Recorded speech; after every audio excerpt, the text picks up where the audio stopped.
What's up, everyone? It's Curtis YZ, back again to talk about Last Action Hero. Probably the final video about Last Action Hero. Talk about the score.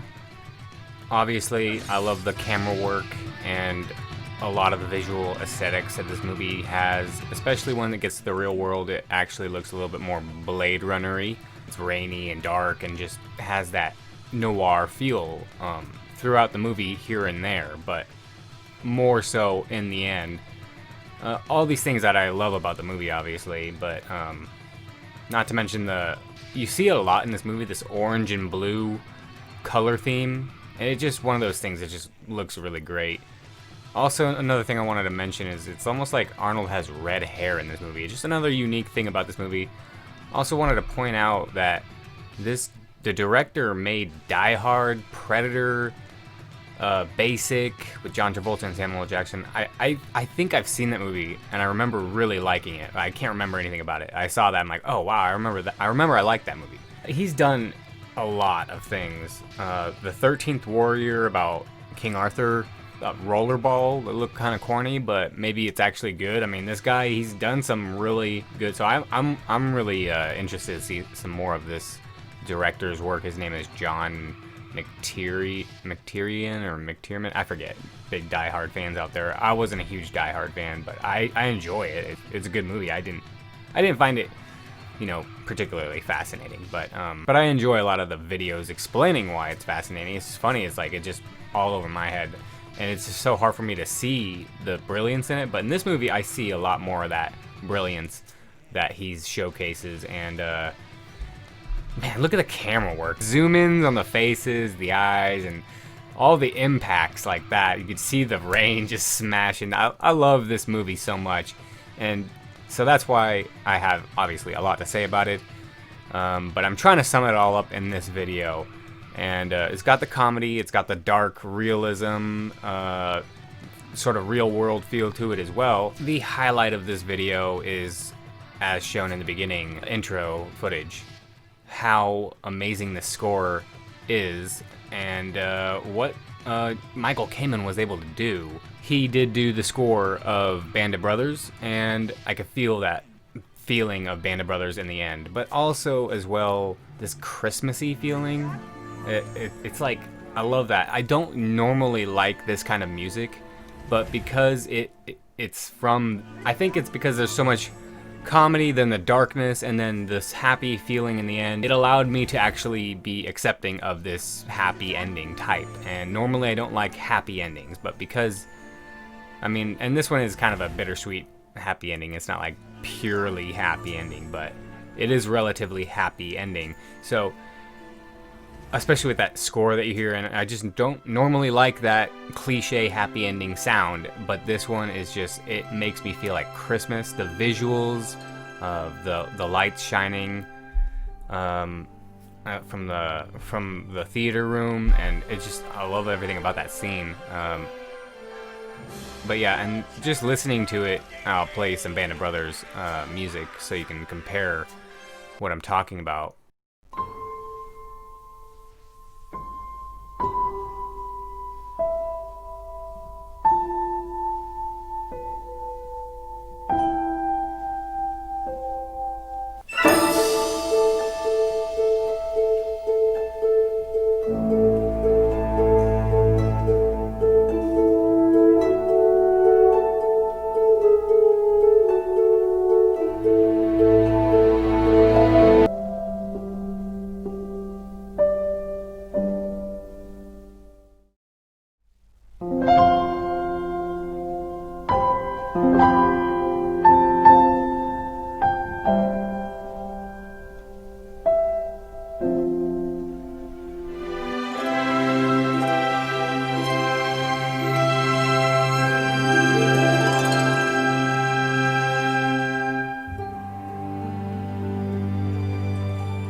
not all the time in Band of Brothers, but there's moments in Band of Brothers where this part of the score really reminded me of that, and there's so much you could really go into about this movie, and it's a super underrated movie.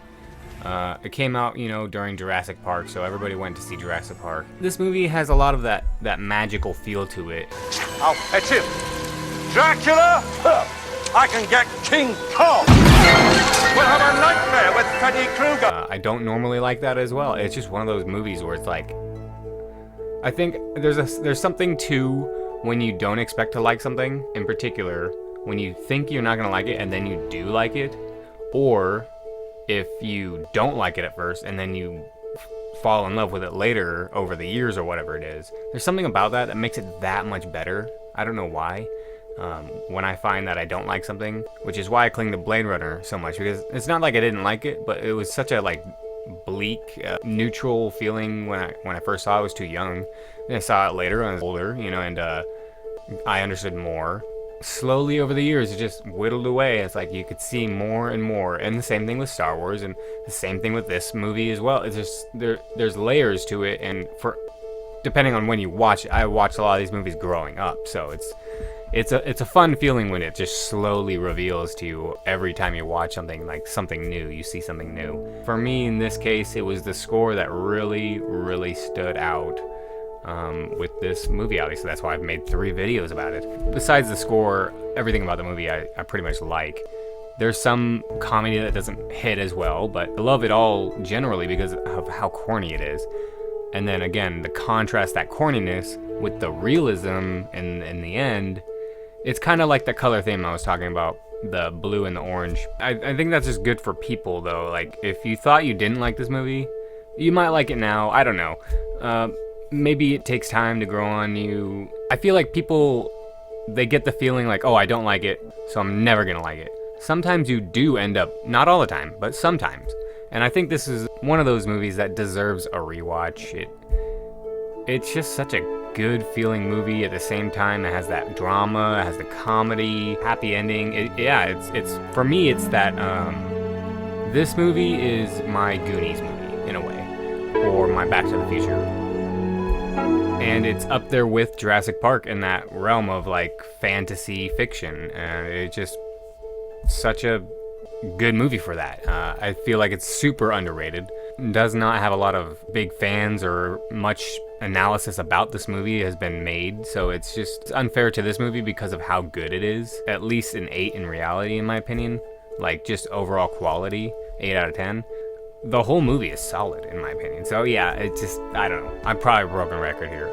That's part 3 for you. My last conclusions about the last action hero, as far as I can recall. There's always something that pops up like, oh, I forgot to mention that. Oh, I forgot. So you never know, but do you recognize this person? Of course you don't. The screen is too small. Let me zoom it in for you. That is Sir Ian McKellen, aka Gandalf, aka Magneto.